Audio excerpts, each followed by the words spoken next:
สบายดีสบายดีพี่น้องป้องไปสุขสุขคนเนาะยินดีต้อนรับเข้าสู่ช่องของโอเลชแนลเนาะวันนี้โอเลจะพามากินปิ้ง500เนาะปิ้ง500ไปซื้อมามัน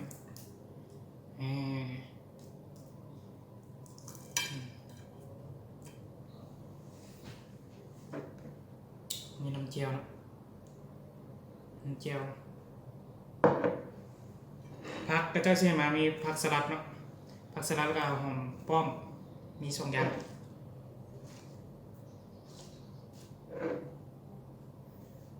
มาไม่กินโมเลแล้วเนาะปิ้งละ500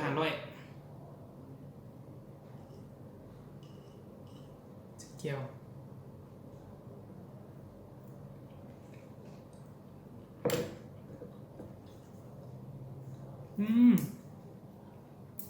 เจียว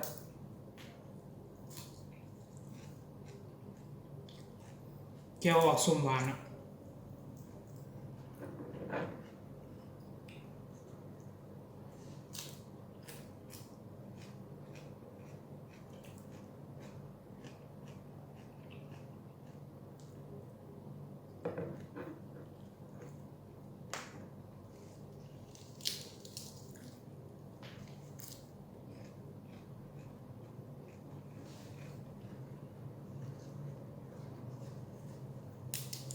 มาพี่น้อง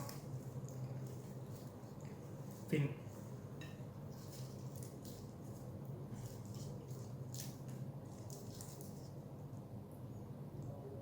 นี่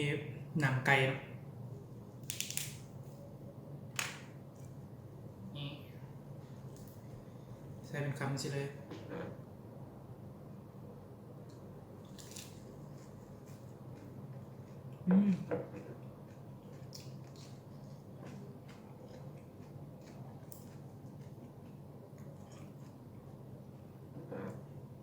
เปื่อยไก่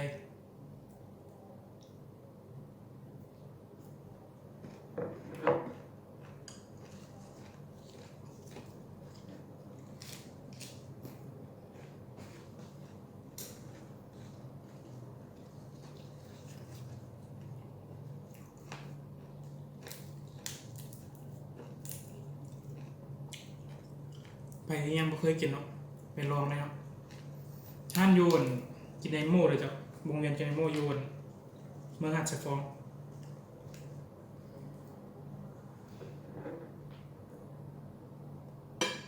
ไปลองดูว่าพลาด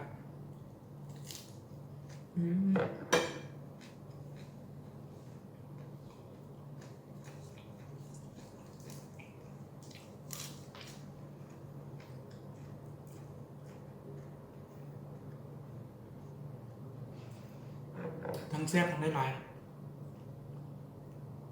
ถ้ามีโอกาสไปทางนั้นแมนโอเดเป็นไงซื้อต่อ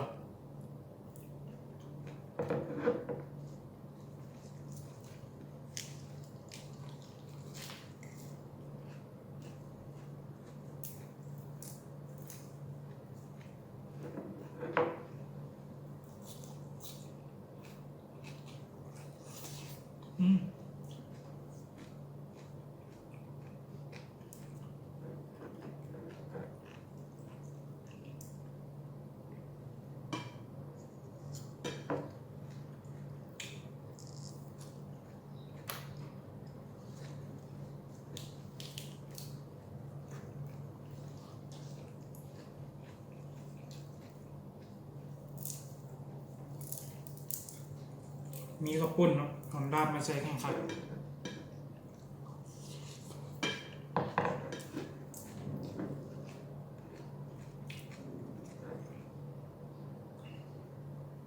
ยานโควิดเนี่ยบกล้าเวหลายบอล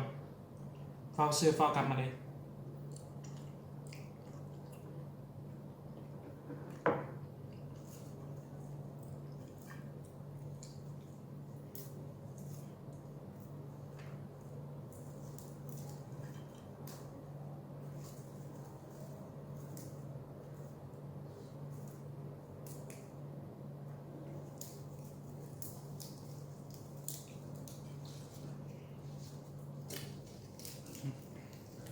กันพักก่อน